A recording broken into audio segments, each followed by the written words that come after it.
What is up, YouTube? It is your boys, the Hardcore Casuals here, the all-killer, no-filler wrestling podcast, and we are here with that hot analysis. Yeah, I mean, dog. Hey, this is our first podcast, so we're working on an intro. Love it. Just give us a minute to figure it out. We had something that didn't come out the way we wanted it, but it's okay. We'll get there. We'll get there. We're here to talk wrestling. We're here to entertain, and we're also here to spit that knowledge on y'all fools about the wrestling business. So spewing that knowledge all over your faces. You spewing the knowledge on your face. So here on this here very podcast, we are going to cover the important stuff. We, like I said, all killer, no filler. We're hitting you with the best points, leaving out the trash, I guess, because what's the point of covering it? Unless it's real bad, then we got to talk about it. Then it's good. You got to make fun of it. You got to make fun of it because that's just how we are.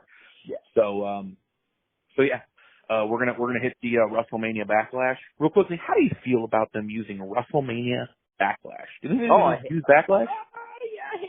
Yeah, I hate it. They have to do everything so matter of factly. They're milking it. They're very much milking it. Yeah, that's true. The WrestleMania name and they getting that too. Yeah, but yeah, they have to be so matter of fact about everything. We're going to get into this first match, which is awesome. But how many times did they have to say Seth Rollins as Seth freaking Rollins? At least 45 times in this fucking match. We cannot forget the copyright trademark names that we got to get over and get on these T-shirts and shit. But yeah, WrestleMania Backlash. In case you weren't knowing what it was a backlash to. It's Backlash from WrestleMania, just so we got that out. Yeah. So, this is how it is. This is how WWE does what we got to do. So we're probably going to get WrestleMania Money in the Bank. And we're probably going to get WrestleMania House Show. WrestleMania Backlash presents SummerSlam. WrestleMania House Show. Yeah, Slam of the Summer, WrestleMania. Yeah. So, it is what it is. They like to milk that name as much as they can. Oh, yeah. So, yeah, we'll jump in here at the beginning. Hitting it with that straight hot fire. That seems to be my thing right now. I don't like you saying hot fire. It's all about it, dude. It's hot. It's melting. Magma fire, it's dude. lava, bro. And that is this opening match here on the Backlash card, and which is Seth Rollins here versus Cody Rhodes. And my goodness, man, what a match here. Awesome. Yeah. It's Cody goes straight from AEW over to WWE. His first, matches on pay-per-views have been absolute bangers, doing the best work he's done ever. Those are both matches with Rollins are two of the best matches he's ever had, just as singles matches, not as gimmick matches. And the storyline, everything they're doing with this. And Rollins is an unsung hero, in this whole deal as well, because even though his gimmick has been kind of confusing in what he's trying to do, he's very committed to it. The storyline with this has been very good, and it seems like both guys are very committed to doing, having special matches, having matches that, because this match here is one of Rollins' best matches too. It's one of the best matches either one of these guys has had in WWE, maybe ever. I agree. So it's in there's no beating around the bush, in my opinion. I was watching this match and I thought, oh, this will be good. This should be good. I don't know if it'll be good as the WrestleMania match. And it was better. Yeah. It was better and it wasn't hokey. It didn't have the finish of the WrestleMania one with the three crossroads and that whole deal. It had that roll up win. But the match itself, it just felt like everything flowed very well together. Both guys had, they were on their game at the peak of their game as wrestlers. So, let me know how you feel about this match. Yeah, man, I'm right there with you. I love this fucking match. Like we were talking about, or like you mentioned, Cody's he's just killing it ever since coming into WWE or, returning here at WrestleMania, that huge return that he had, and, having the killer match with Rollins. And it does go, unsung and without mentioning of how great Rollins is in the ring, obviously. He's always been tremendous. And, say what you will about his character, it's kind of hit or miss here and there. I think he's starting to maybe kind of hone in it a little bit. I kind of like when he gets a little bit more serious and you see that kind of two-faced aspect of his character. But this match is phenomenal. I mean, the one word I think of is just chemistry. These guys have such great chemistry together. The flow of it, the momentum, the pacing, the build of it. Everything was crisp. They hit their spots beautifully. And this wasn't like, we'll hit a spot and then we'll sit there and do a fucking rest hold for a couple minutes. Like, they were fucking going.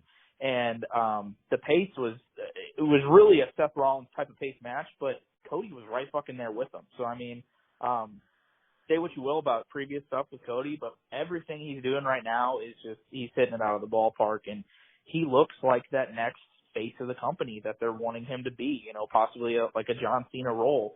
And if he's delivering in the ring, the crowd's behind him, he has an amazing look, his entrance is super huge and elaborate, and, his T-shirt sales have been great. I mean, the WWE could not have wished this gone any better, bringing back Cody and how it's been right now. Like you mentioned, it wasn't a bunch of fucking over dramatic bullshit. It wasn't a bunch of crazy spotty bullshit in this match. It was just a crisp, solid, well-worked wrestling match by two guys that know what the fuck they're doing and have a passion for the business. And man, they hit it out of the ballpark. To me, this is the WWE match of the year as of right now. And, it's probably going to be pretty tough to beat upcoming. I mean, there could be something down the road, but man, this is just some fucking awesome stuff. And they've just been hitting it out of the park. And Cody has just been fucking awesome ever since he's, come back into the WWE. So, you just said it. You just said it right there. What WWE match of the year, what beats this? Well, I mean, Cody set 2. Cody set 3, Cody set 3 if they go that route. If it goes that route, maybe if they do something, a big, it could be maybe when, Roman loses, if he ends up losing the title, but maybe something with, maybe Drew down the road, or, maybe some big, well-built up. I mean, we don't know what the rest of the year pans out to be, but man, this is fucking awesome. I just love when we can just get back down to fundamentals and we don't have to just throw fucking everything at the wall to try to get you to give a shit about a match, and you don't have to throw 45 fucking super kicks and flipping pile drivers and table spots and shit fucking flying all over the place. Like, just, it's hiding. It's hiding the fact that these people like that can't get down and just work a fucking wrestling match. And these guys can work a wrestling match, and it was some fucking great stuff. Yeah, I completely agree. And like you said, there's no Sammy Guevara 630 Phoenixes and then trying to break your fucking neck and shit. Bar ladders to impress. It was chemistry. It was guys working the ring, working the psychology, and just putting on a great story too. Not to mention all the callbacks to the WrestleMania. Yeah. Right off the bat, you had that drop down spot, like he was going for his, the gold dust spot, and Rollins saw it coming. There was another spot in the corner that I think Cody saw coming. So it's like they played off of the match really well. Their facials were great, reacting to them realizing what's going on. It was just a well executed match. It was just so crisp. Just crisp and chemistry is what I get out of that. They just had great chemistry, and that match was just pulled off so crisp and clean. Yeah, for sure. My only thing is, where does Cody go from here now? He's obviously got 2 victories over Seth, and we'll see what happens there. Obviously, I just said, maybe they do Cody Seth 3, but maybe not. Probably not. I mean, he's got his 2 wins. I mean, usually they do the 1 win for both, and then they do the rubber match. But maybe they go, oh, Cody pulled the tights. We get a third, which they could. That's true. That is go on and do it. If they're going to be as good as it is, the matches are going to be as good as that. Then let's do a third. But we'll see what happens. So great match there. Definitely at this moment in time, my definite match of the year for WWE. So we'll see what happens. Roman's been known to throw some bangers out there, so we'll see what happens. Or maybe our guy Gunther gets a chance to. True. Could be a women's match too. You never know. Could be a really special one. Women's match, maybe possibly a unification match down the road or something, or maybe get to see maybe like a Charlotte and a Bianca maybe down the road could have a really classic one. But as of right now, it's going to be definitely hard to beat. For sure. So next, obviously, we're going to skip over the filler. We don't really, I don't have any interest in talking about some of the matches on this, but one other matches on this show we would like to speak of is Mr. Copeland. I'm not really sure how I feel about. I feel like if he should have been like Dr. Copeland, the Vampire Killer Monster Man or something. He should have had some like. I think he should have just went back to Sexton Hardcastle, because I mean that's there to go. Hardcastle name definitely sounds vampirish. It does, dude, and he's got like that, like a crazy kind of creepy like vibe going on. A little like to be a little risque, a little sexy. So, you know, not the Grandmaster style, but it could just be the sexy style. Yeah, they definitely did some interesting stuff here, for sure. Yeah, this was, I mean, I thought the match was okay. Again, it wasn't like, it wasn't as good of quality as I thought that it could be. I feel like they're kind of using these Edge AJ matches more for kind of like storyline development, which is fine, you know, if you're going to do that.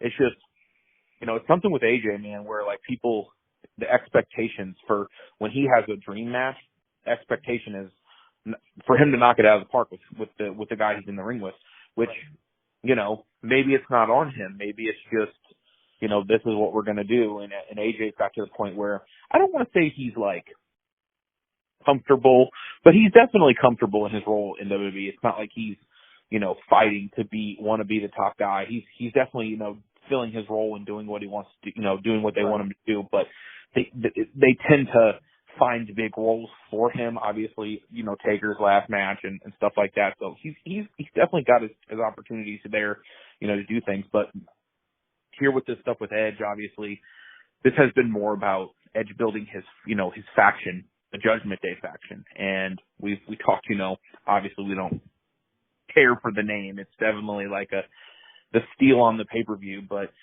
the match was all right. It was decent. I didn't think it was as good as the WrestleMania one, but but I mean, even that one was just solid at best, I guess, at this point. But the big news out of this one is Damian Priest was obviously banned from ringside for this, and then we had a new member show up in a hoodie. Yeah, we have to quickly mention what is the like parameters of ringside? Because like I mean, he was fucking out there, so like, shouldn't Edge have lost the match because he was barred, or like, I don't know. What's the point of adding that fucking stipulation? Like, if you know, like, going in, you know there's going to be some sort of shenanigans or some bullshit. Like, what was the point of even having the match to get him barred?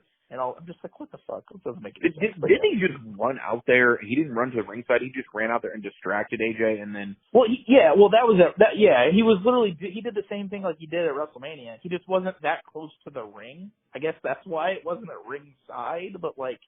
He literally stood in the aisleway, and then obviously, you know, you go from there. But Valor came out, then it kind of went all crazy and shit. Oh yeah, Valor ran out too. So yeah, I mean, like I said, the match was okay, solid match. But the big news out of this one is obviously the hooded person reveals themselves to be Rhea Ripley, which is the rumored person to be joining his faction for a while now. And I mean, you know, this is good.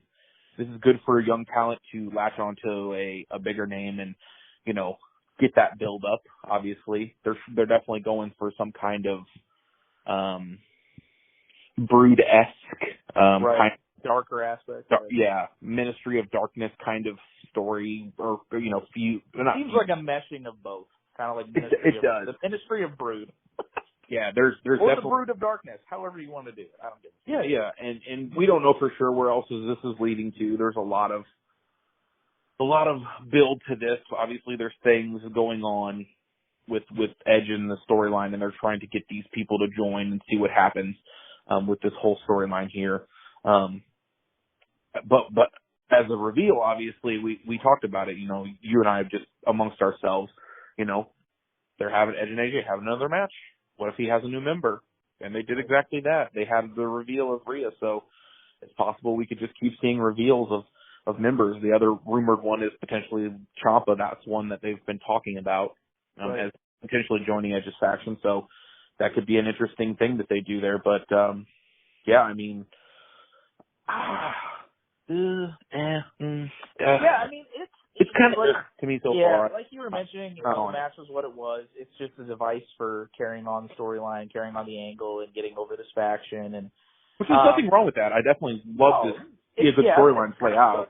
It's at the expense of AJ, but like you mentioned, it's kind of like, you know, AJ can't really go up or down really dramatically in one way or another. I mean, obviously, if they want to, you know, get him back into it like a title contention or something like that, but he's kind of got his little niche spot. Everybody respects him. They know he's a great worker. Everything he's going to do, he's going to go on and be a Hall of Famer down the road and everything. Everything he's done in WWE has been some great stuff. So, no real issues there. But yeah, having Rhea come out, it was obvious it was Rhea. She literally had her same ring pants gear on. I literally read Nightmare when she went up and fucking pushed AJ over. So no real big surprise there. It was pretty predictable that it was going to end up being her. I mean, obviously, I think it's a big looks thing, this faction. The looks and the feel of it.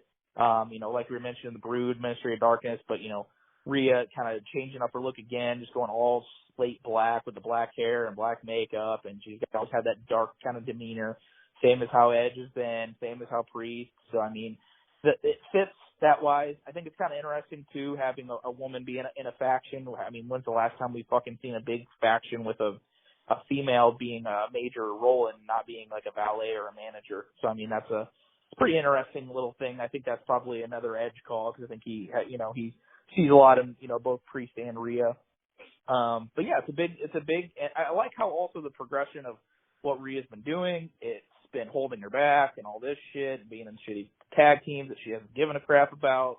And then boom, big, huge, turn on Liv Morgan. And then now going in and she has a reasoning for the turn. She could say that, she saw the light of Edge and all the shit that he's doing with Judgment Day and, all that stuff. But, definitely curious to see what's going on. I think we're obviously going to be getting, probably maybe a big tag match, with, the Bullet Club OG guys with, AJ and Balor probably going up against Edge and Priest coming up. I don't know if maybe they carry that to the next pay-per-view or what they end up doing, or, make it some sort of deal with, Rhea thrown in there too. But, definitely curious to see how it goes. We'll see the presentation elements have all been pretty solid. With everything that's going on here, and we'll see if they end up adding some more members. Ciampa, I think, again, would fit. He could get that damn, psycho killer look with his fucking crazy mask that he used to have, if they want to go that route.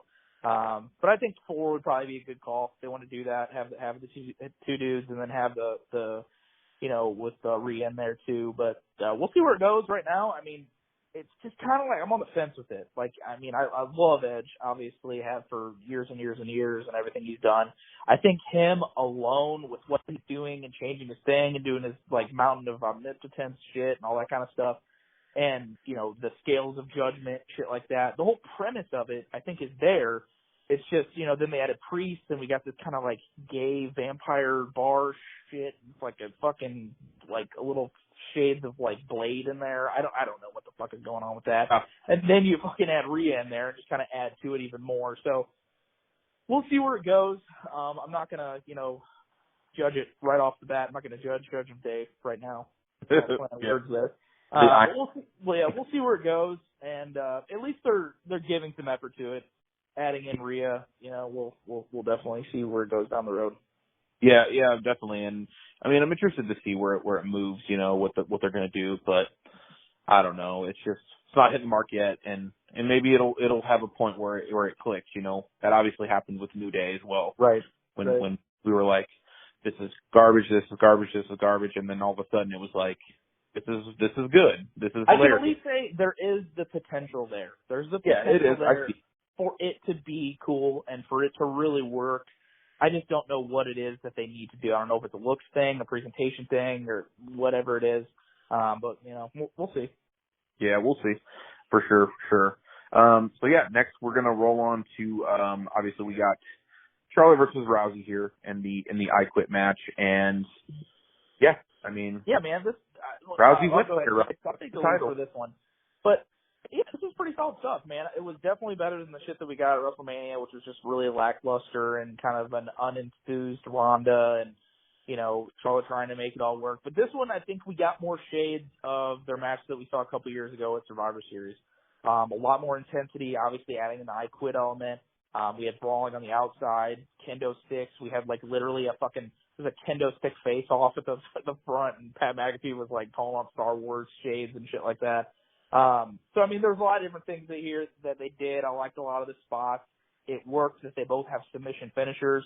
So, there was definitely the legitimate, reasonings for wanting to say I quit instead of, like, some of the bullshit stuff where it was like guys getting thrown off of shit into fucking lights and weird shit, whatever the fuck happened in that Cena Batista feud. They're duct taping people to corners and shit and doing weird, wacky shit. You have a legitimate UFC Hall of Famer who was breaking bitches' arms left and right and you have Charlotte who, learned the figure four from her fucking father, and, you have the core elements, for submission style victories there, and they played on that, and then having the finishing stretch and being Mother's Day and having Charlotte say, "Oh, happy Mother's Day, Ronda." Ronda flips out and fucking rips her arm through a chair, and, Charlotte saying, "I quit." Definitely some solid stuff, a lot better than the shit we saw at WrestleMania, but kind of a big deal with, Ronda getting the victory and winning the championship when it seems like she's been a little less enthused than she was in previous years being in WWE, but, we'll see where that goes. Yeah, I mean, it's obvious we talked about, Charlotte got the retain at WrestleMania, and they, it was like the most obvious thing ever that, well, they're not going to have Rousey say, "I quit." They're just not going to do that. No. Yeah. And we obviously thought she was going to get the win here, and she did, and she's the champ now, and we'll see where that goes and see what they do from there. But I mean, maybe Charlotte goes on to some different things. Maybe they separate this. Obviously, it's just one of those things where since before WrestleMania, since they've been building this, in the words of Jim Cornette, I haven't given a French fried kitty fuck about this match. Right. At all. Like, this match, this feud, but I mean, it is what it is, Rousey winning. We'll see where that goes. Charlotte maybe can go on to bigger and better things. We've obviously been clamoring for her to do more things with the likes of maybe some, like a Bianca or some other people, maybe Sasha. Her and Sasha can. I don't know why. I just get this overwhelming feeling that seeing a Charlotte and Lacey Evans feud coming up, and I don't want to see that. Well, I don't. All I know the American sympathy figure of Lacey Evans now. Yeah, I just, like I said, the heart of the casual in me now is it makes it very hard for me to watch a lot of televised wrestling. All I know is I saw the one promo she did where she was talking about her life, and I haven't seen anything else since because I haven't watched SmackDown. So I don't know. I get you're not missing much. That's a little bit here and there. I follow the major storylines, but that's basically about it. But it is interesting to think of what's next for possibly Ronda, because I mean, what heel women's figures are on SmackDown? Like it's literally right. Charlotte, and then you have, what was that?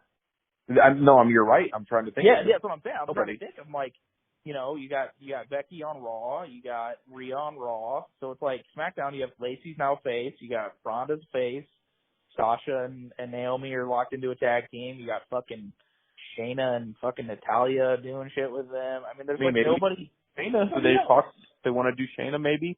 Shayna and Rousey is something that they talked about. Or that's true. Maybe that's. Hey, the Bailey could be coming back soon. So that's true. Bailey, yeah, that would at least spark in some, somebody that would kind of get a little bit. I'd say the only thing with that, then I just think people end up cheering Bailey because she's back and facing somebody that people really don't give a fuck about with Ronda. Because she's been gone for a while, and I think she would get cheered when she came back. Probably, especially going up against Ronda when people are just kind of like, with Ronda right now. But for sure. Yeah, we'll see where that goes for sure.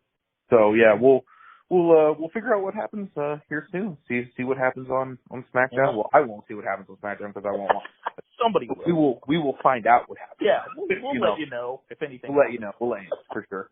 So, and finally we got this 6-man here at the end, this fun little 6-man match that really don't mean much, but obviously they're continuing the feud. The build here is the potential, I don't know if they're going to unify the tag titles eventually or what they're going to do, but the idea is possible. They're probably going to do Reigns and McIntyre either at the next pay-per-view or the Cardiff show down the line. We're not sure what the plan is. There's a lot of rumors floating around about Reigns. We'll talk about that at the end here. But for the most part, I mean, what we're basically, what we're basically sitting at is the Bloodline wins here again, and we got, the Usos and Reigns, reigning supreme on the whole situation here again. Right. And, there's pretty much, there is nobody else other than Drew on SmackDown that is capable or not willing, but believable, right. to our eyes that, that's the issue that WWE put forth is now we got Roman Reigns here and we got him as the top guy and he's so over the top, kind of like Lesnar at this point. It's like nobody is believable to beat him except for one or two guys on the whole roster. Like, you know, we're not going to believe that the Miz is going to take the title away from Reigns unless he cheats. Like, and then he's going to, be the top guy again? No, I don't believe that. You know, it's just not believable to me. So they got to get it off him eventually. And I think that the only guy it's going to be is Drew. But, you know, if you got anything to say about the match, how do you feel about that?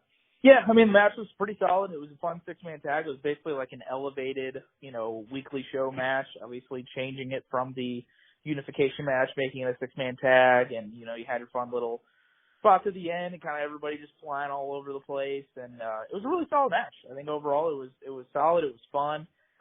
Did it really matter? No.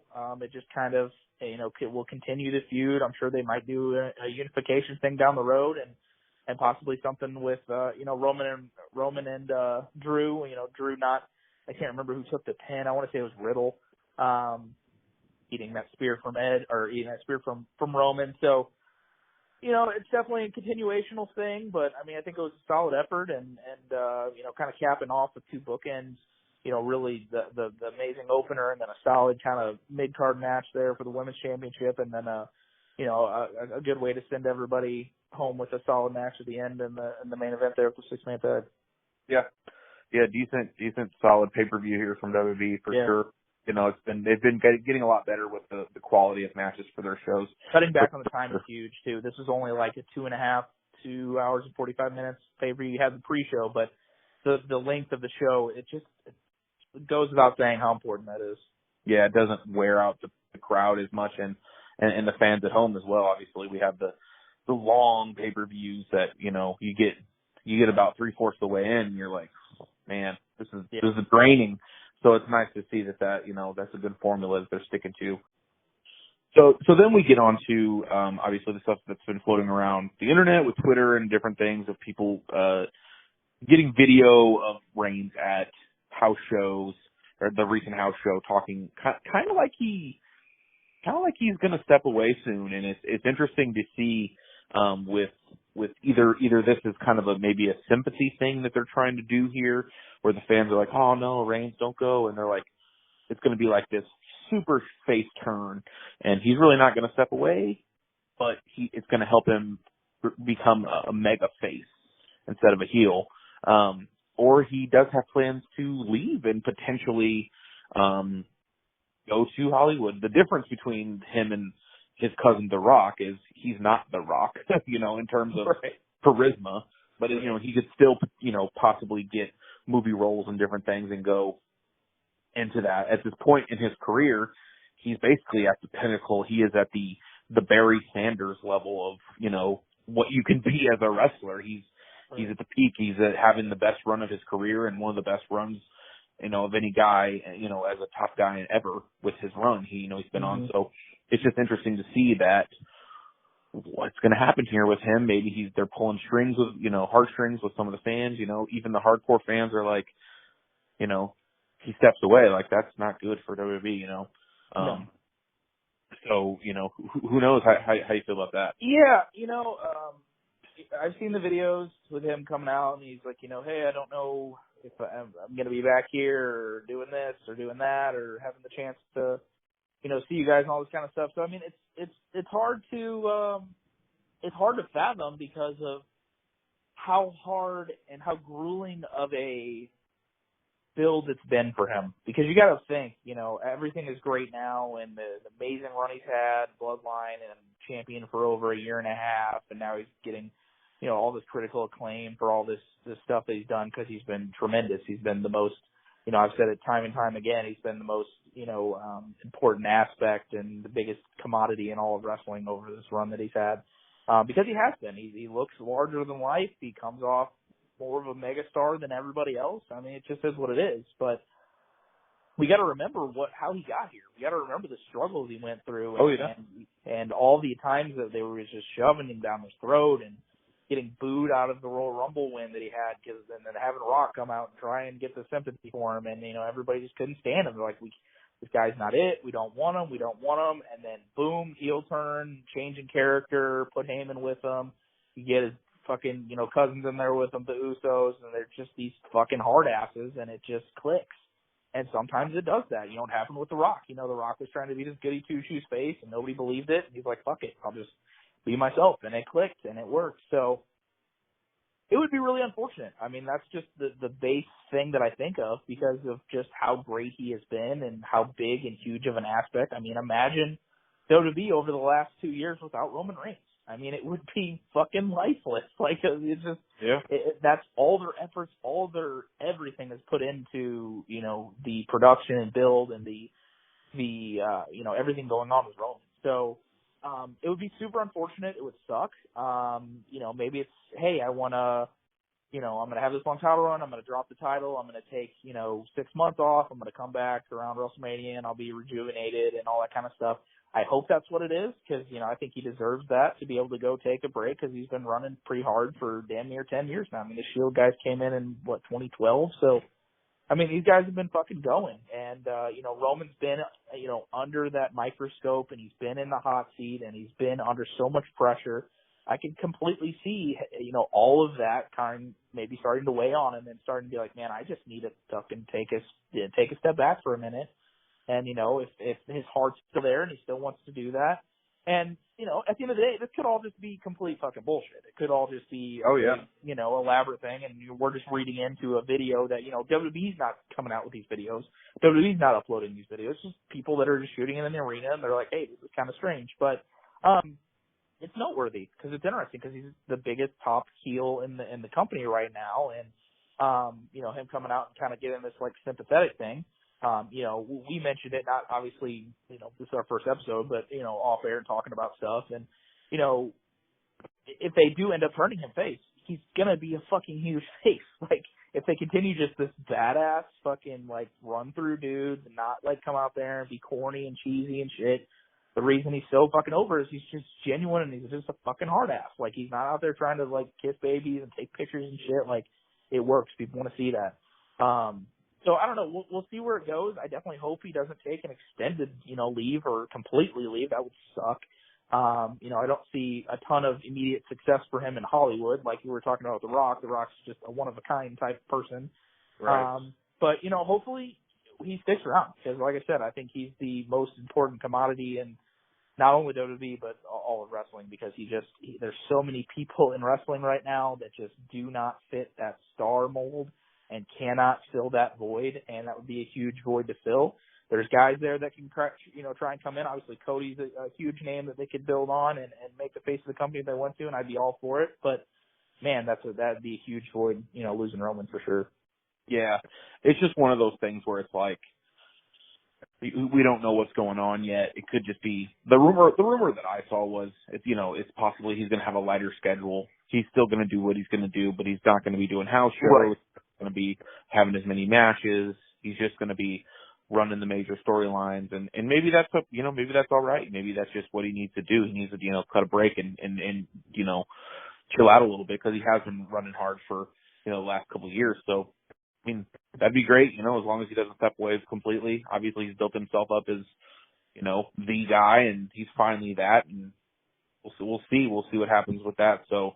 Right. It's just interesting to see with there's a lot of talk on Twitter about it at the moment. So who knows? We don't know yet. So yeah, so we got through Backlash there, and we wanted to hit that little bit with Reigns at the end there, obviously connecting those up a little. But let's jump over to the other side, bro. Let's hop the fence and let's go over here. Should we break on through? Yeah, when you break on through to the other side, bro, let's jump over to the land of the independent giants, bro. Everyone is 5'10" and can work 45-minute matches, you know, because that's where we're at, you know, nowadays. Yeah. I mean, WWE has their faults. Right. WWE has their faults. We know what they are. They obviously are lazy about storylines, and that bothers a lot. Let's just get this out right now. This is like basically our mission statement. If there's something in wrestling that is bad, we're going to tell you it's fucking bad. I don't give a shit what company it's from. Right. North America, Canada, Japan, China, fucking Neptune, I don't give a fuck. If something's bad, it's bad. If something's good, we're going to tell you it's good, okay? It does not matter. We do not play bias. We're not all about this fucking AEW versus WWE bullshit.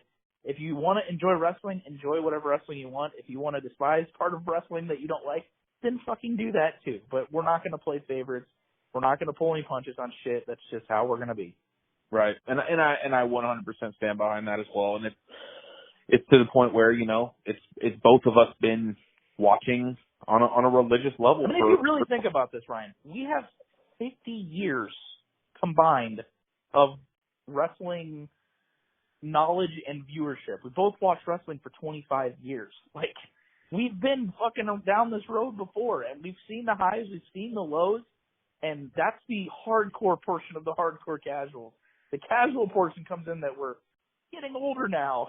Like, we don't stand for bullshit, and we're not going to waste our fucking time. Yeah, it's a lot of time wasted. There's a lot of wrestling on TV. So, and that kind of leads us to, you know, AEW here. Obviously, we'll talk about them and stuff that we like that they're doing. There's obviously a lot that we are not a fan of at the moment. It's more or less that, you know, we were excited when they came out. We were excited for the potential of what AEW was. And then as the years have gone on here now, we're starting to see cracks in the foundation. We're starting to see a lot of very unorganized things happening and a lot of loose booking and just not a lot of stability in storylines and stuff. And it's you know, here's your good matches. Here's your Wednesday night pay-per-view, you know, where you get all these pay-per-view quality matches that don't really mean a lot of anything. They're just there, and there's not a lot of storylines. But the good things we will talk about, we will hit, and we will talk about right now, which is this potential feud here with CM Punk and Adam Page. And, you know, Punk has been playing the Bret Hart tribute guy, obviously for a minute here. He's going out here and he's basically, I mean, you can't fault the quality of work he's done in the ring. He's obviously done some good stuff in AEW and you know, his mic stuff has always been good, but he feels like a guy that just, I don't know. The best way I can describe it is like a guy that fell out of love with wrestling, then he fell in love with it again, and now he's like in some kind of puppy dog phase where he's just paying tribute to everything that he loved about wrestling and that got him into wrestling in the first place. And he hasn't, other than his stuff with MJF for the most part, he hasn't really done anything of significance in terms of storylines. And he's playing, you know, he's playing the face. So it's just one of those things where it's like, he's kind of doing what he wants. He's wrestling who he wants, and that's fine. Go out here and, you know, have a tribute match with Dustin Rhodes. That's basically the match between Goldust and Bret Hart. That's whatever. But it's kind of corny. It's kind of cringy. It's not the thing we will talk about with AEW that's really, really kind of becoming an issue is there's a lot of parody. There's a lot of fan service. There's a lot of not authentic. Right. It doesn't come off authentic to me. You know, it comes off as, you know, this is the PWG match. This is the Ring of Honor match. This is the guy from Ring of Honor. He's going to be exactly the same. Over here, we got the group from NXT when they were hot, and they're exactly the same, but now they just come off cringy because they're like, they're the same guys, but they come off as like... They're 35-year-old, 12-year-olds, like they're just jerking off in high school and shit. Right. So, but yeah, so I do want to hit this Punk Page feud. Obviously, Page got COVID. He wasn't there the week before, and then, you know, Punk cut a promo on him, and, you know, he did his whole, oh, you know, I might not beat you, but we're going to be in for a fight. And then Page comes out and basically is like, listen here, buddy, we're not going to shake hands. This ain't no jerk fest. This ain't no, my favorite line of the year, masturbatory, fucking Bret Hart tribute.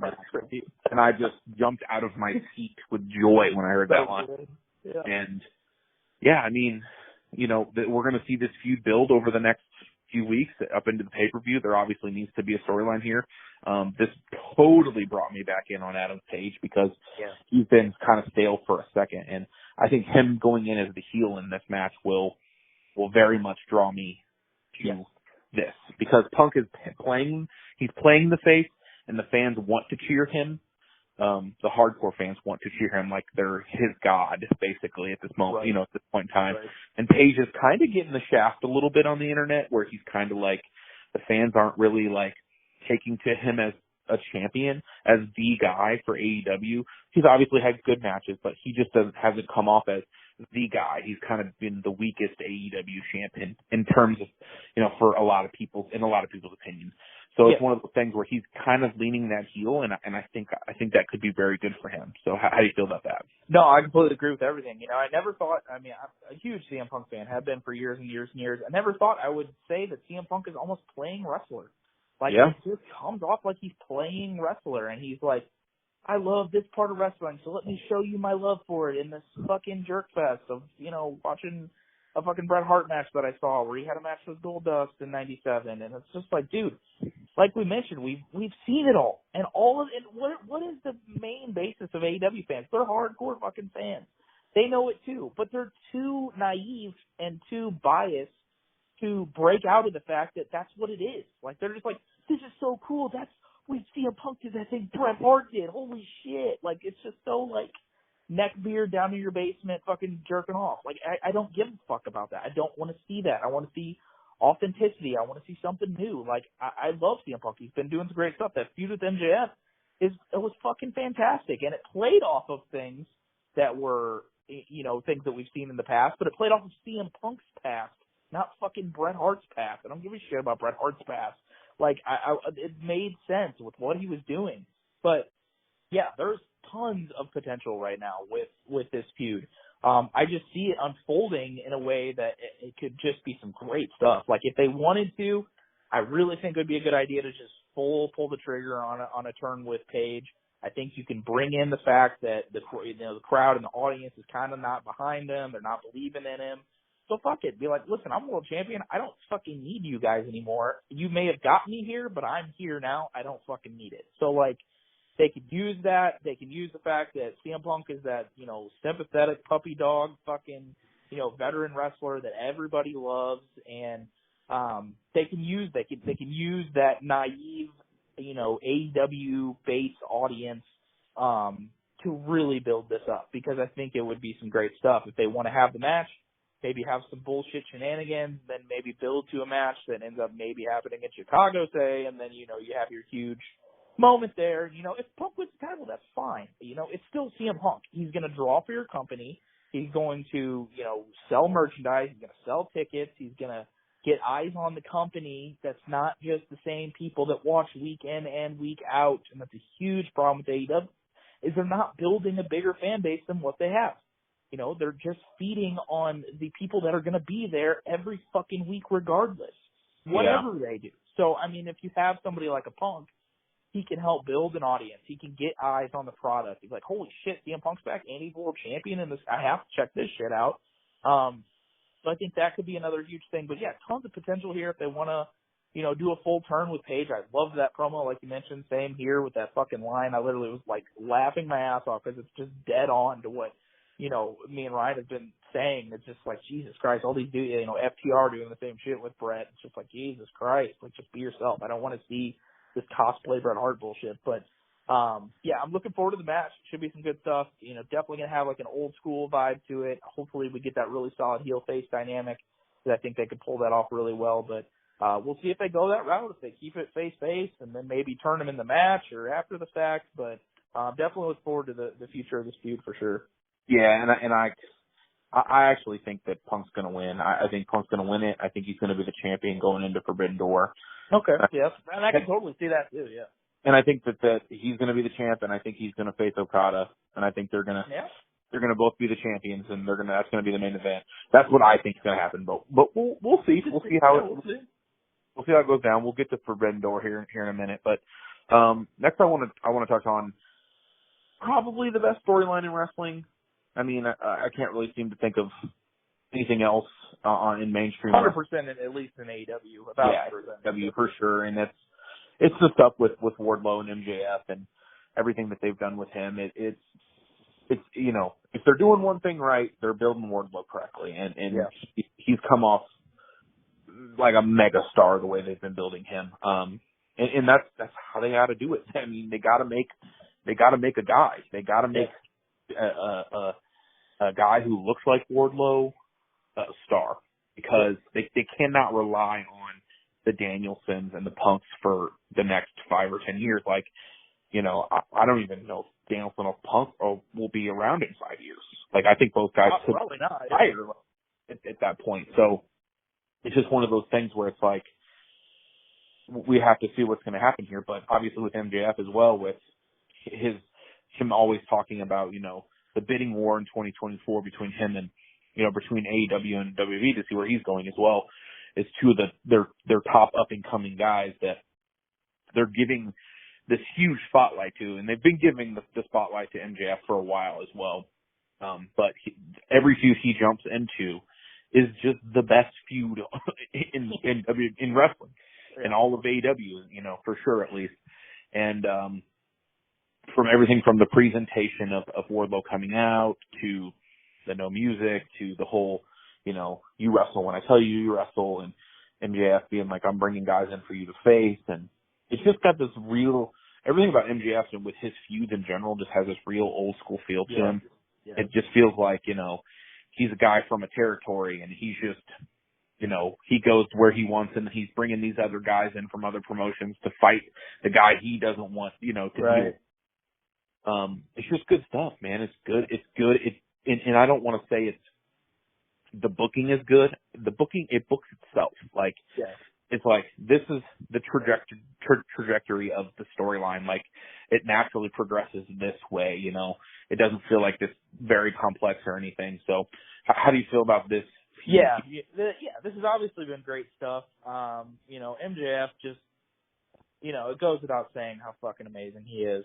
By far, I mean, when it comes to mic work, charisma, I mean, he just nails it out of the park every single time. And being so young and, still with so much, room forward going in his career and potential in his career, you can't say enough with the great shit that he's done. And, the little breadcrumbs they've done down the road with, Wardlow and MJF being together, and then kind of like treating him like kind of redhead stepchild and just like using him and stuff.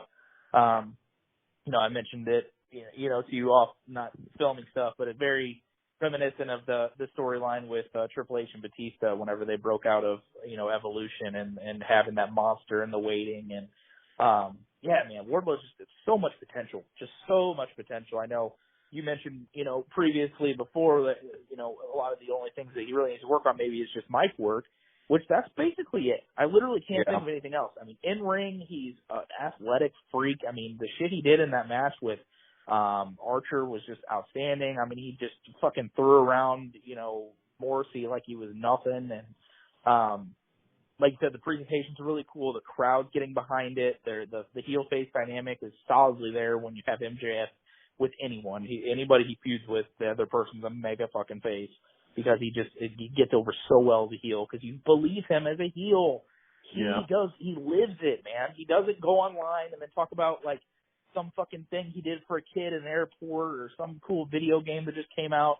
He goes. You know what he said on Twitter today? You know what he said today? I want to say Happy Mother's Day to my mom, but she's a skank.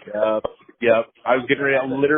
I saw that on Twitter today, and I was. I know. I'm just like everything he does, he is MJF, and he lives it, breathes it, like he believes it. That is so unheard of these days. Like you do not see that, and that's why he's so good because he's one of the rare breed guys that's a younger guy that gets it. He just fucking gets it.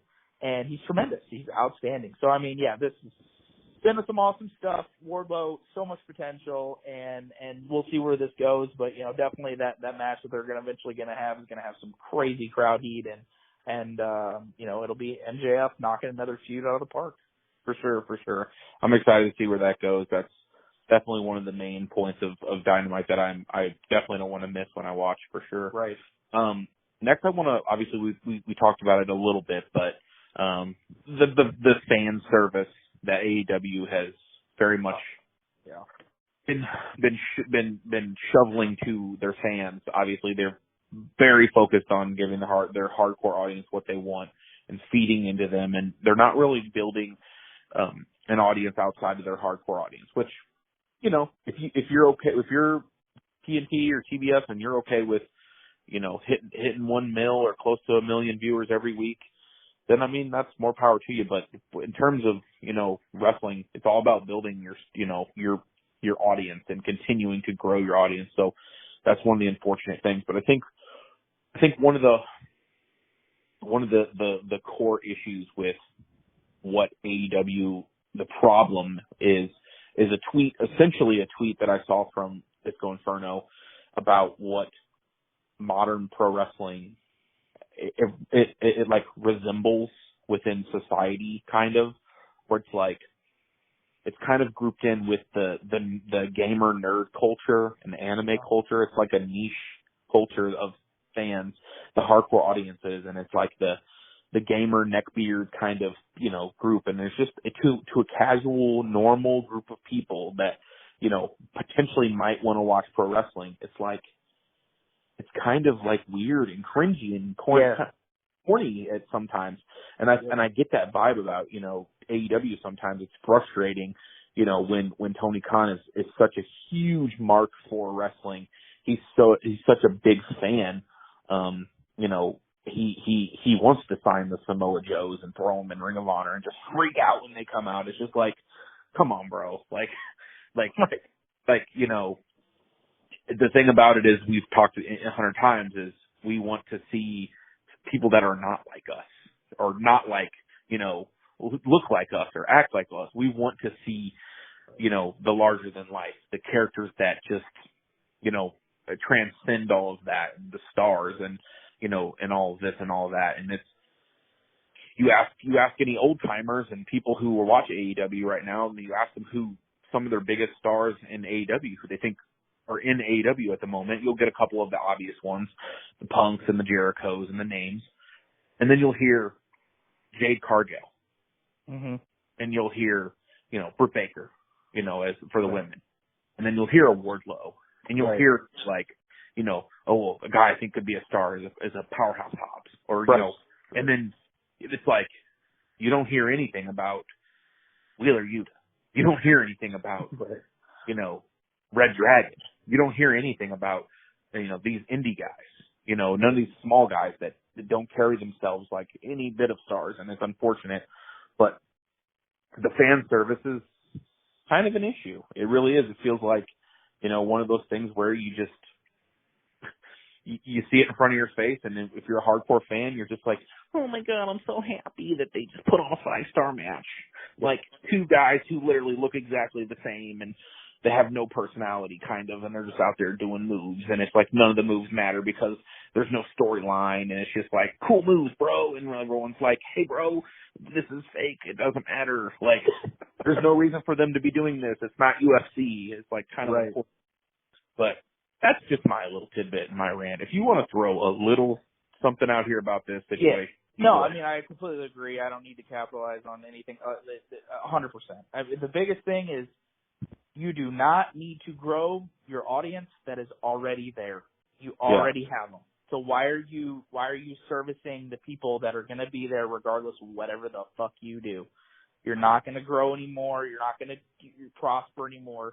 And the other big thing that you didn't touch on, but I think you'll agree with, is as a casual fan, somebody that you're trying to acquire these people, you're trying to get in and get their eyes on the product, you need to explain some of these guys that they've never fucking heard of, that you sign and then immediately throw into feuds and shit and not even have a clue who the fuck these people are.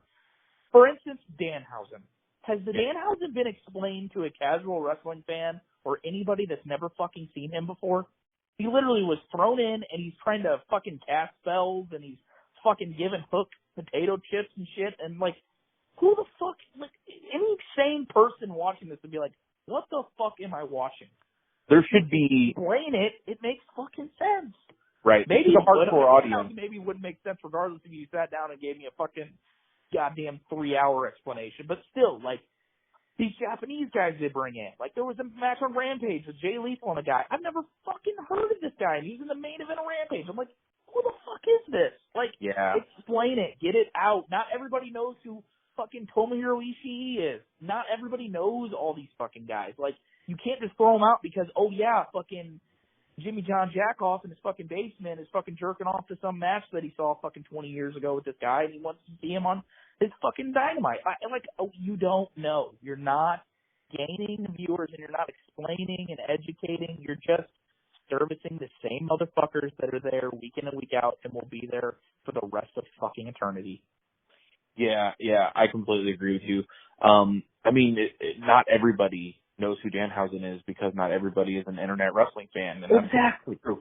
And obviously, there's some people who when you come in, the hardcore audience will know who he is. You don't need to explain CM Punk. You don't need to explain Bryan Danielson. You don't need to do that. But, like, there's so many guys that they brought in, and they're just like, if I didn't know and wasn't aware, I wouldn't have a fucking clue. And then you're throwing them in these huge feuds or matches and shit, and somebody came on, didn't know who Orange Cassidy was, and he beats Adam Cole, who was just fucking world champion in NXT. It's like, what the fuck is going on? Like, you have to get it over to just more people besides the viewing audience is always going to be there. Yeah. I think the biggest issue with Danhausen specifically is they should have ran some vignettes about him. Vignettes, yes. Or they don't do any vignettes, which is unfortunate. They do we're all about the action here for, match after match after match after match. Well, I mean, you got to give me a reason to care about some of these guys. Right. Like if I'm not watching a bunch of wrestling, if I'm not on the internet looking up all these guys, like I know names, I've seen names, but I don't know these guys like I used to. They're making you have to 25 like you have to be a deep diving motherfucker to pull some of these fucking names out and be like, oh yeah, I know who that is. Like, you have to, if you're gonna bring them in, you have to fucking explain them. You gotta fucking educate your fan base. You have to say, hey, this guy is a big deal and you need to know this. Besides everybody who's gonna go fucking pay a ticket to go see AEW, do you want to have maybe some new people pay ticket to see AEW, or do you want to have the same motherfuckers for the next 20 years with their fucking useless lives that literally just live on the internet and that's all they fucking do, besides, live a goddamn life, like do other shit. Like, you have to fucking do a better job at that, or you're just going to continue to have the same numbers and the same fucking thing that you had or that you have right now, and you're never going to grow. And that's the problem. For sure. So yeah, we'll jump on here to the next thing. Obviously, here with AEW, we'll just kind of get this out of the way, and that's the Forbidden Door pay-per-view selling out here, and I figured it would. I never had a doubt that it wouldn't. The fact that the selling out off the potential of the main event New Japan stars, having matches with the AEW stars. And don't get us wrong, okay? Don't get us wrong. We've transitioned over the years to less is more when it comes to wrestling, and especially with matches. I can't sit through a 45-minute match almost anymore at all. Like, I can't pay attention long enough. Give me a good 15 to 20, and I'm happy with that. If you give me 25 and it's a banger, then I'm happy. That's how it is. That's how I feel. But we don't dislike good wrestling matches. Like, I don't want it to come off as like, oh, we're kind of shitting on AEW and, everything they do with matches. They have great matches. They have some of the best matches of the year right now. Yep. And some of the best matches of the last few years, for sure. Like, but there's just a lot to be desired in terms of making us care about why the matches are happening. Basically it's just finding those diamonds in an overindulgent fucking wrestling spew fest. It's basically kind of what happens with AEW. For sure. So with this Forbidden Door show, it kind of feels like, we're going to get a huge super show here, and it's exciting because, obviously there's several guys that we like that are great in the ring that we would love to see get in the ring with New Japan guys and just have a good match. And there won't be any great storylines here, but there could be some small stuff. But I think this show is going to be headlined with Punk and Okada. I think that's the main event of this show. I think that's going to be the big sell of this show. I don't know if we're going to get, 8 to 10 dream matches that we thought we would want, but we're definitely going to get a few, and I think that's going to be one of them for sure. I think we could get in a singles match against somebody as well, so that'll be good. But the fact that it's sold out so quickly, the second biggest arena in the U.S. is pretty impressive, and it's going to be cool to see. And the thing about the hardcore audience is they love pro wrestling. They really love pro wrestling, and when they are live for a show, they definitely add so much.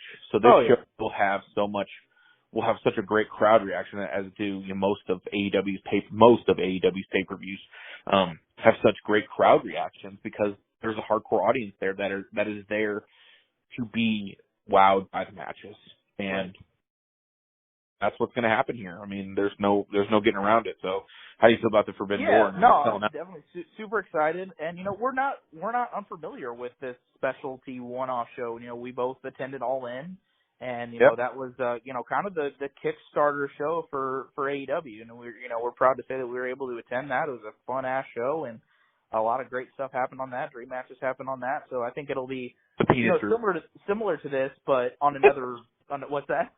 The Penis Druids. Yeah, I'll never forget that shit. That shit was so good. But yeah, I think this will just be kicked up to another level with adding in, making it at the United Center, and the amount of talent that AEW has, the amount of talent that New Japan has, and I'm okay. I mean, one of my biggest pet peeves, and I know it's Ryan's too, is wrestling for the sake of wrestling. Is just a lot of that happens in New Japan. It's all the tournaments and all the. Everybody's all excited about the Battle of Super Juniors. We're going to get 745 fucking matches, and, oh my God, it's going to be so great. And all of it's not going to fucking matter.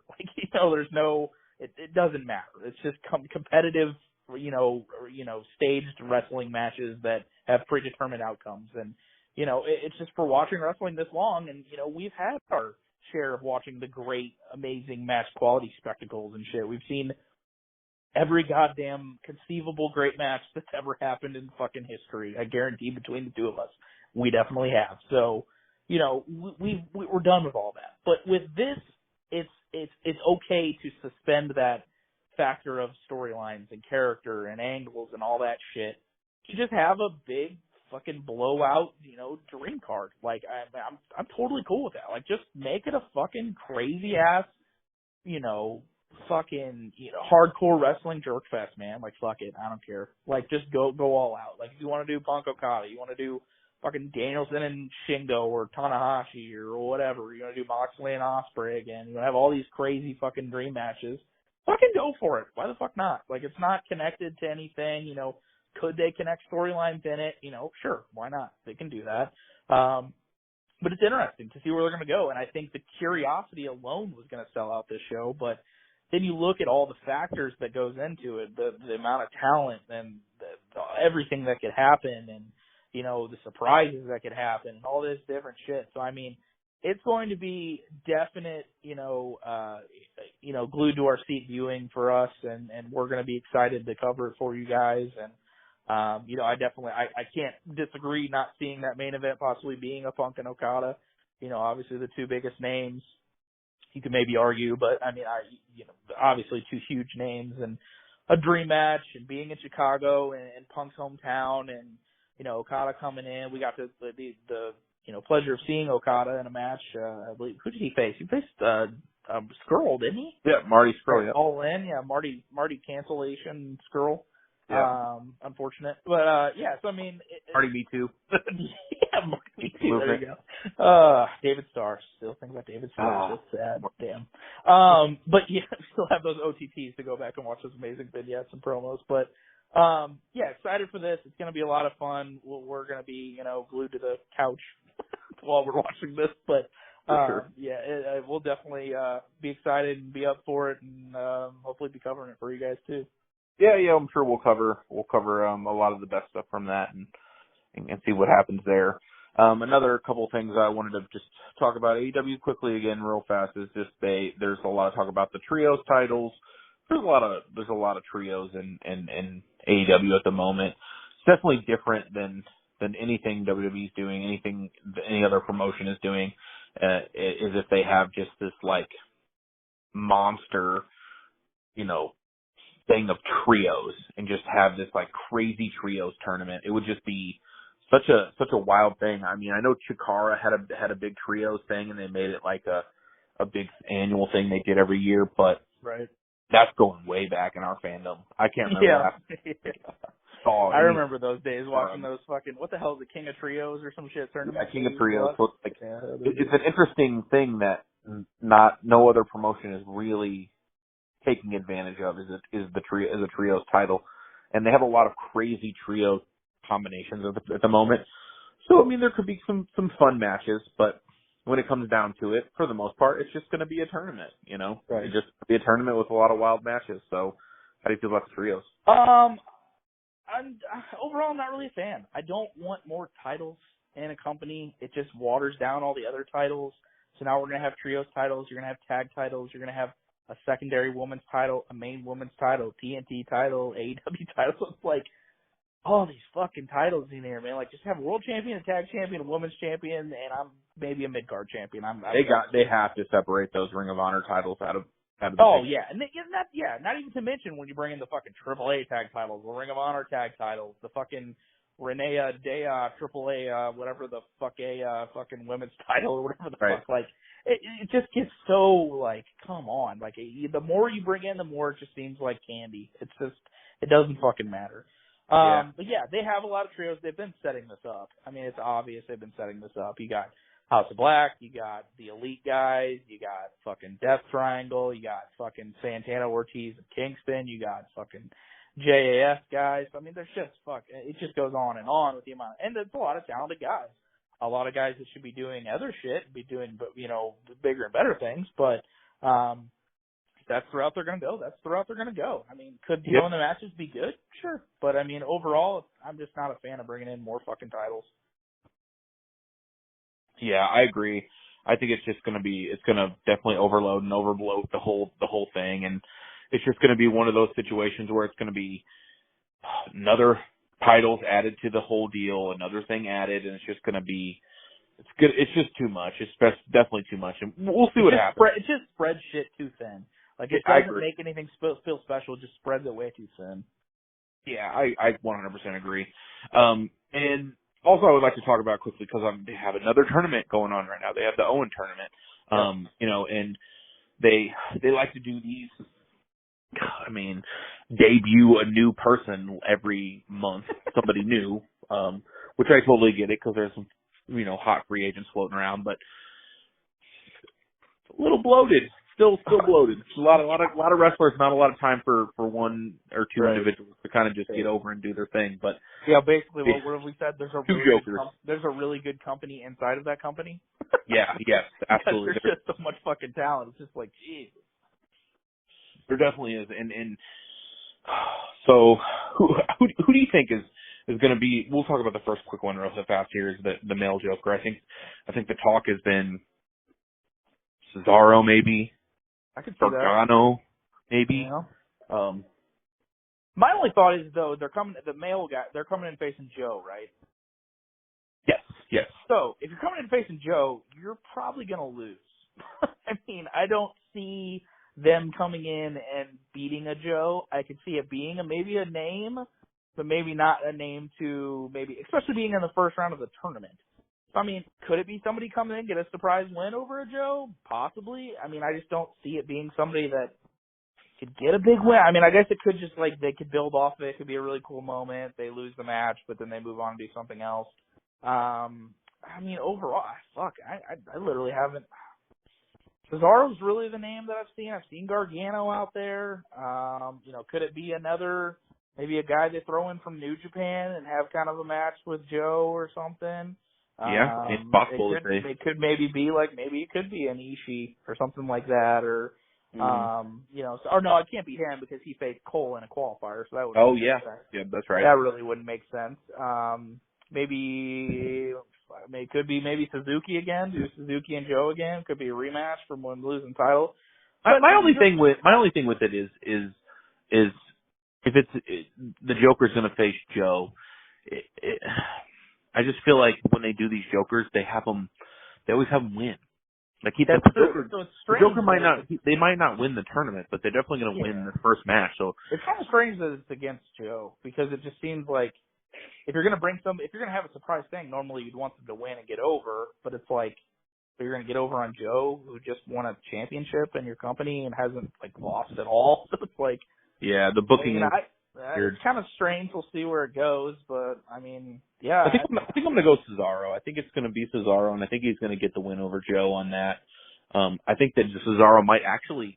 It's possible that he he signs with AEW, and he signs with AEW and Ring of Honor, and he kind of works in Ring of Honor a little bit. I think. Yeah, I mean, maybe runs as the.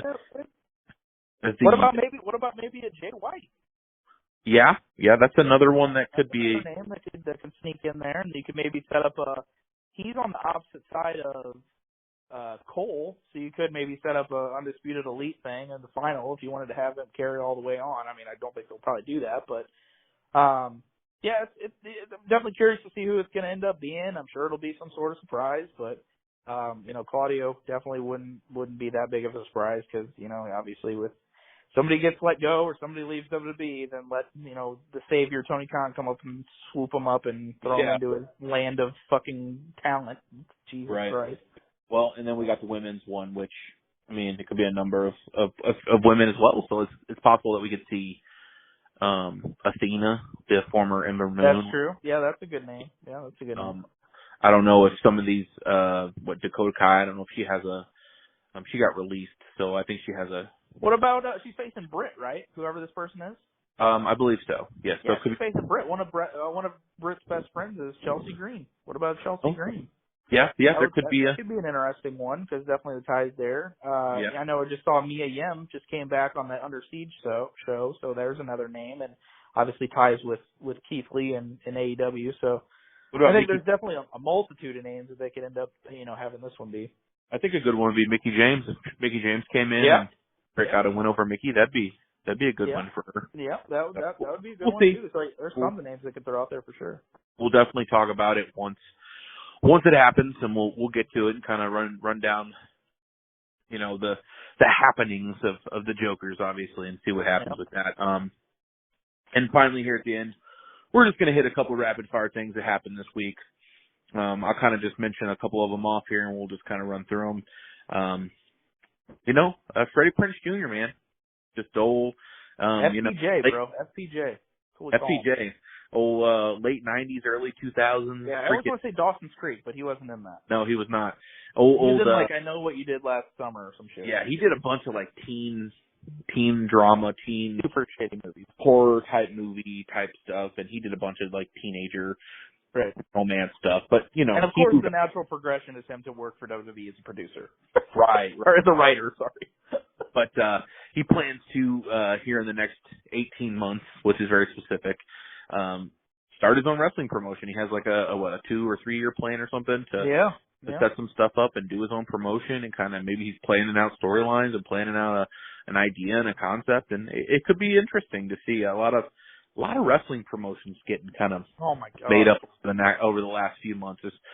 There's a whole lot of wrestling right now, but not a whole lot of good wrestling. No. It's unfortunate, but yeah, I mean, I'm curious to see what he has. He put out a little Twitter video, I know, that we talked about a couple days ago, where he was like, man, I was looking at this old rooftop, restaurant in LA, and I was thinking, man, it'd be kind of cool to just do a rooftop wrestling show or whatever. He's just so nonchalant about it. It's just really funny. But yeah, I'm curious. See what old FPJ got up his sleeve, and I had no fucking clue what kind of talent he's going to end up acquiring, and it seems like everyone's locked down fucking somewhere. I don't know who the hell he's going to end up working with, but he's got ties with those fucking what the hell, the Control Your Narrative guys. He's got ties with those from WWE. So maybe it could be something with them maybe down the road, but we'll see what he's got up his sleeve, and kind of curious to see what ends up happening there. Yeah, that's interesting. Maybe we'll get another hopefully we don't get another Control Your Narrative, because that would be oh god. One is enough. Enough masculinity. Yeah, that's not one much. Too much floating around. But so we'll see. We'll keep track of that, and once we hear more stuff about that, we'll definitely keep that under our thumb, and we'll speak about it. But but next I want to talk about Bullet Club, man. Bullet Club kind of making a comeback here. It's been kind of dead for a hot minute, and then had a pay-per-view, and I didn't obviously see any of it because I just can't really sit and focus on a lot of Japanese wrestling anymore. But it was interesting to see our boy, the god, the king, Switchblade Daddy. Right. Switchblade Daddy, King Jay White, or whatever he's going by nowadays. All those words, just King Daddy Switchblade, bro. Yeah, he's the literal star of New Japan. One of the only reasons to watch. But, I'd still want to see, good Okada matches if, he's clearly a great wrestler as well. But, the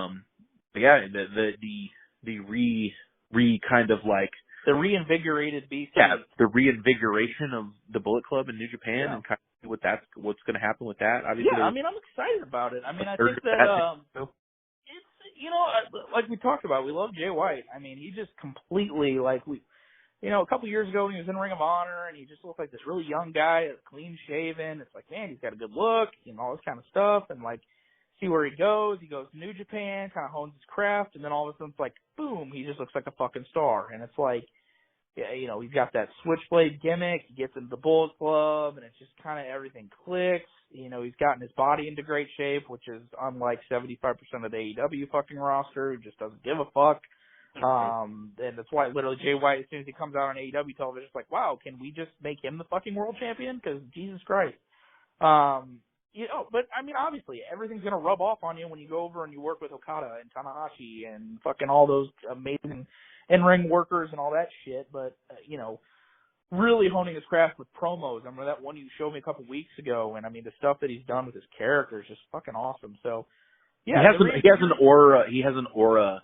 He does. He carries himself he carries himself like very serious, and he carries confident. himself. Like we mentioned, super confident in himself, and he should be. He's got a great look. He's fucking awesome in the ring, and he's got star written all over him. So, having him be the leader and kind of reinvigorating that, I'm excited because it brings his stock up. They just added in Juice Robinson as a new member. They got the old standards and Gallows and Anderson and fucking El Phantasmo, got Chris Bay's in there from Impact. So, you still got, Bad Luck Fale whenever you got to fucking see that guy do anything, and Jesus Christ.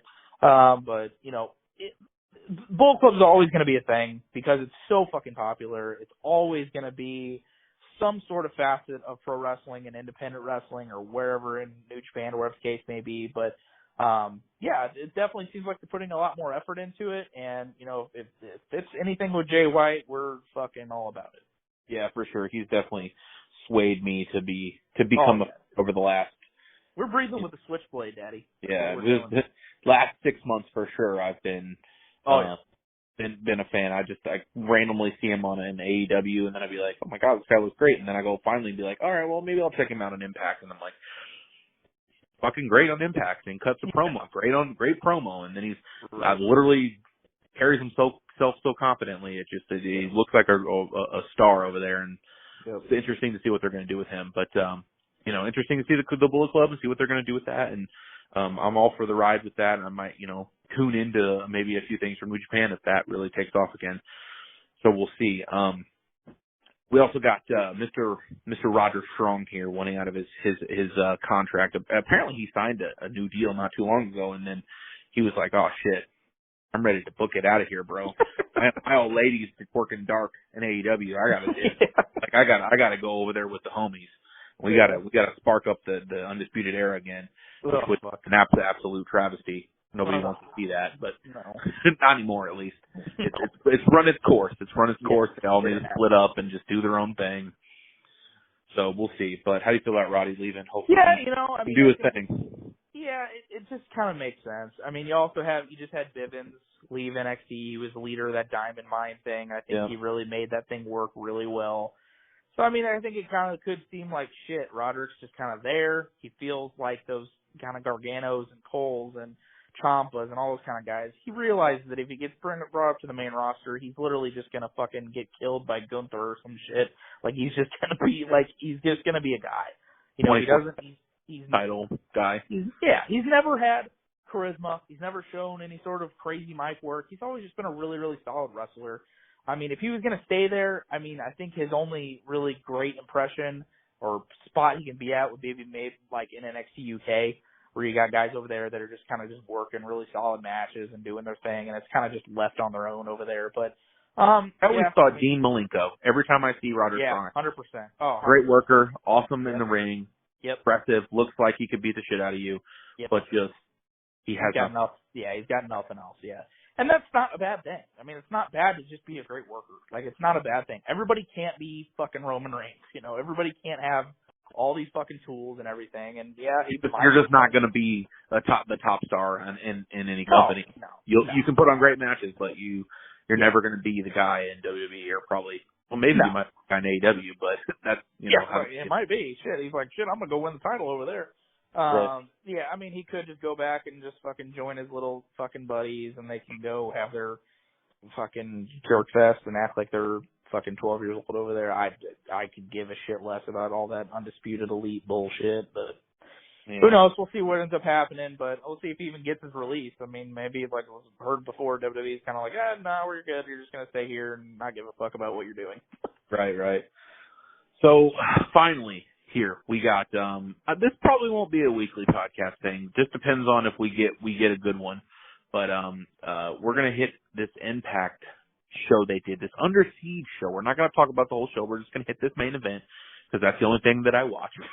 Because I don't even care if I sound like a big old huge bitch. I am a mark for Josh Alexander, and I am also a mark for Ishii. I think Ishii might actually be my favorite wrestler from New Japan. You guys will come to learn over time. I love my big meaty men slapping meat, and I'm all about the big dudes that can get out there and fucking smash into each other and look like they're fucking straight, just two trains running into each other. I love that shit. So fucking great to me. It just entertains the fuck out of me. I'm a bigger guy myself, so I love to see it. And I got this I'm calling the I think I want to call it the meat slapper of the week. Yeah? Oh yeah, the weekly meat slappy. The weekly meat slapper or the meat slapper of the week. I guess we can go with that. We can go with either way. Yeah, the meat slapper of the week here is, and we'll see if it happens. If something good happens on a WWE show or an AEW show or Impact show or an independent anywhere, if I see two meaty fuckers smashing into each other, I enjoy it. I want to mention it, and that's what we had here with Josh Alexander and Ishii. Put on another banger. Josh Alexander is about to go on a tirade and just have the best run as the Impact champion, maybe ever. Maybe shit.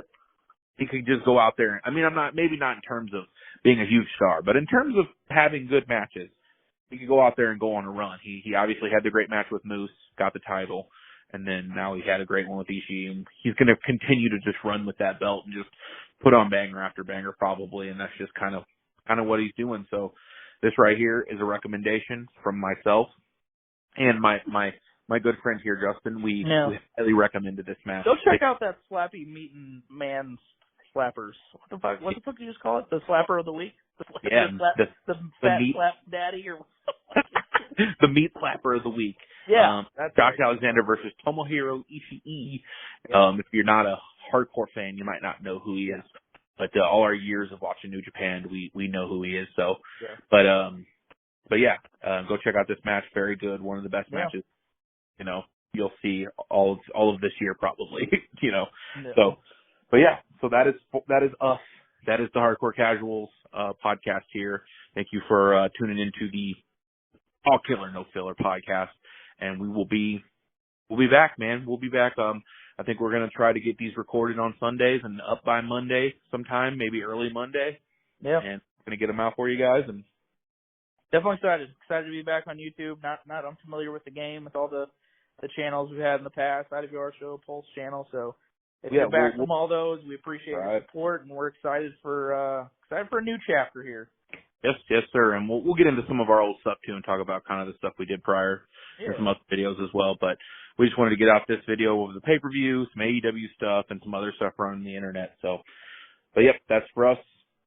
We are out. Peace, guys. See you guys.